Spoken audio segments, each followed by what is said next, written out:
Dunyodagi eng qimmat shirkat binosi xizmat qilish kishida qanday ta'sirot paydo qildi?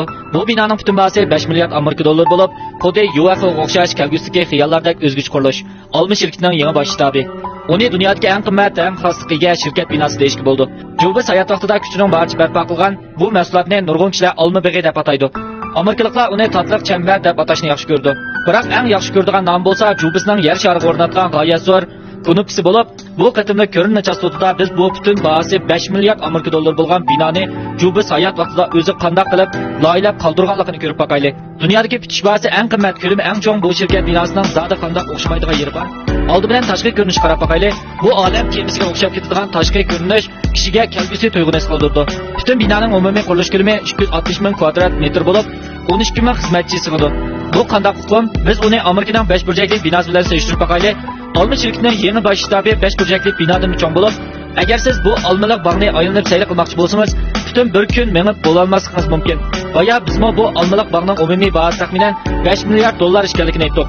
Buningga solishtirganda New Yorkdagi yangi dunyo savdo markazi to'pining bitish bahosi 3 milliard 900 million Amerika dollari. Forsiz Shimoliy Amerika yangi bosh shtabining butun bahosi aran 100 million Amerika dollari bo'lib, 5 milliard Amerika dollari 2018-yili Alibabaning yarim yillik foyda umumiy summasiga 2018-yili olma umumiy foydasining 10dan 1ga to'g'ri keldi.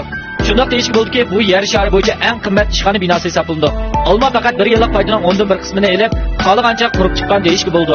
Bu yumaloq imorat jami 4 qavat bo'lib, Reuters agentligining qurilishga qatnashgan bir qism xodimlarni naql keltirib aytishicha, Olma shirkati bu rayonni g'oyasor bir iPhone deb qaragan.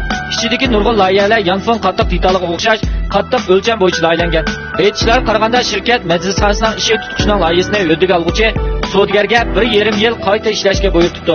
U tamomlab bo'lganda qarshi tarafning mas'uliy xizmatdan ayrilgan ekan. Yana o'rdiga olguchi sudgardan qurilishni tugatganda to'g'risining ichki teshidan chang to'zon chiqmasligi talab qilingan ekan.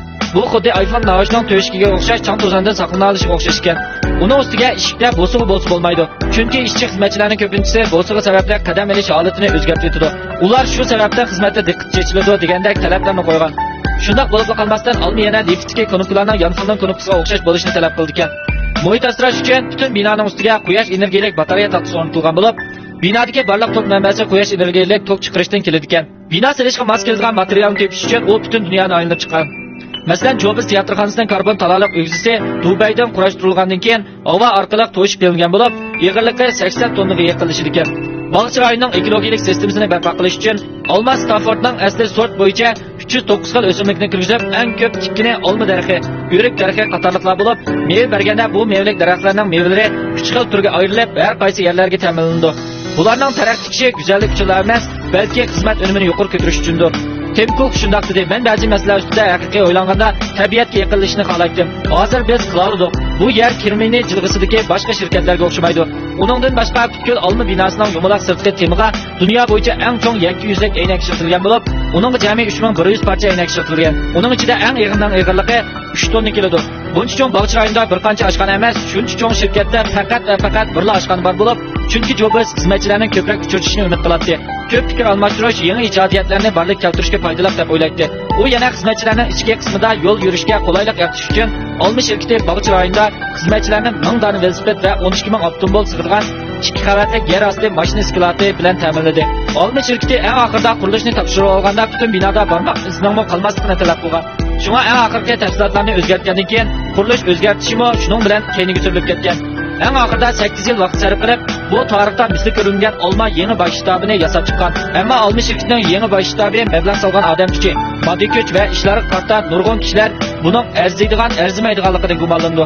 Olmaning bosh loyihaligisi Cook bu bema'ni g'oyat zo'r sonliq ma'lumotlar orqali bu qurilishni tilga oldi. Bu qurilish kishini to'liq umidsizlantirdi. Imorat qiymati uning silinmasida emas, balki uning elib kelgan natijasida. Endi ular bu yerda bizning pulimiz kam emas. Siz qanday qila olasiz demoqchi. Undaqda siz bu hashamatlik olma yangi ishxona binosiga nisbatan nima demoqchi? Undaqda birlikda fikr rayonini ko'rishaylik.